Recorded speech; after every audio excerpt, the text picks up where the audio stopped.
Good morning, students. Today our chapter is public facility. It's part second of this chapter. So let us start. Today our topic is government's rule. Public facilities are so important.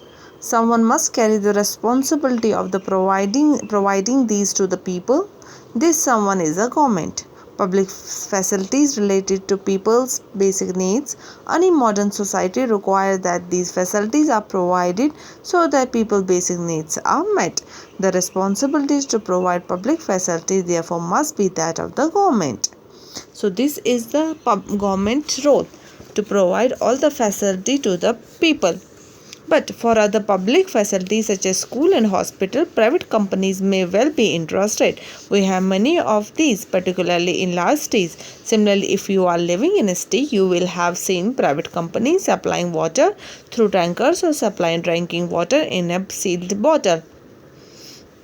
In such cases, private companies provide public facilities but at a price that only some people can afford. Hence, this facility is not available at all at an affordable rate. If we go by the rule that people will get as much as they can pay for, then many people who can't afford to pay for such facility will be deprived of the opportunity to live in a decent life. Nearly it is not a desirable option. Public facilities related to people's basic needs. Any modern society requires that their facilities are provided so that people's basic needs are met. The right to life that the Constitution guarantees is for all the persons living in this country. The responsibility to provide public facility therefore must be that of the government. So this is the students' government's rule in providing the public facility to the people. So now water supply to Chennai, it is available to all. While there is no doubt that the public facility should be made available to all, we see that there is a great shortage of such facilities.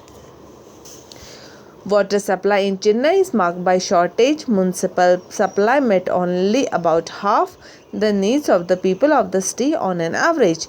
The burden of shortfalls in water supply fall mostly on the poor. The middle class, which faced with water shortage, can cope through a variety of private means such as digging bore wells, buying water from tanks and using bottled water for drinking. Apart from availability of water, access of safe drinking water is also available to some, and this depends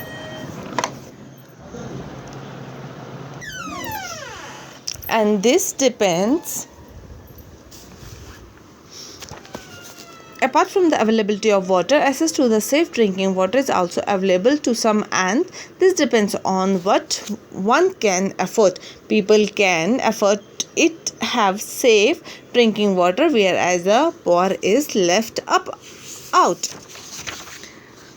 Now, in search of alternative. The situation in Chennai is not unique. A similar scenario of shortage and acute crisis during summer month is common to the other cities of India. The supply of water per person in an urban area in India should be about 135 litre per day, as standard set by the Urban Water Commission, whereas people in the slum must make do with less than 2 litre a day per person. People living in a luxury hotel may consume as much as 1600 litres of water per person. So students, this is in search of an alternative. Now what is the conclusion of all this? Public facilities related to our basic needs, and the Indian Constitution recognize the right to water, health, education, etc. as a part of being a right to life. Thus, one of the major role of the government is to ensure adequate public facility for everyone, but the process on this front has been far from satisfactory. There is a shortage in supply and there is inequalities in distribution. Compared to the metros and large city, towns and villages are unprovided. Compared to the wealthy locations, the poorest localities and underserved. Hence, handing over this facility to private companies may not be answered.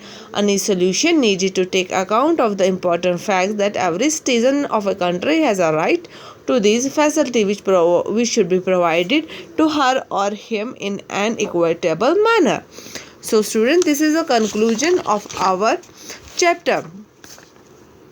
Now, let us discuss in short what we done.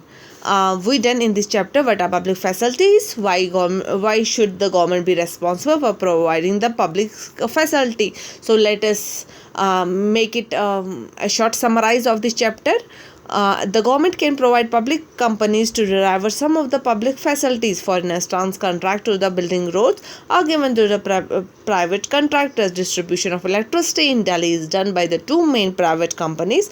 However, the government must keep a close watch on these and ensure that they fulfill the commitment to reach this facility to all the public at an affordable price. Now, question is, why do you think the government must assume the overall responsibility for the public facilities even when it gets private company to do a part of the job? So, look at your water bill and find out what the minimum rate is for municipal water in your area. Does the rate increase as the use of water increase? Why do you think the government charge a higher rate for greater use of water? So these are all these questions which comes in your mind, which you have to observe. We have read this chapter. Many doubts of our questions has been cleared. There is another doubt. You have to find out the various kind of taxes people pay to the government by taking to a salaried person, a person running his or her own factory business, and a shopkeeper. So we will share all these finding in the classroom, but unfortunately we are not able to discuss on this. Afterward, when the condition will be overcome, we will discuss all these queries in our class. So students, thank you.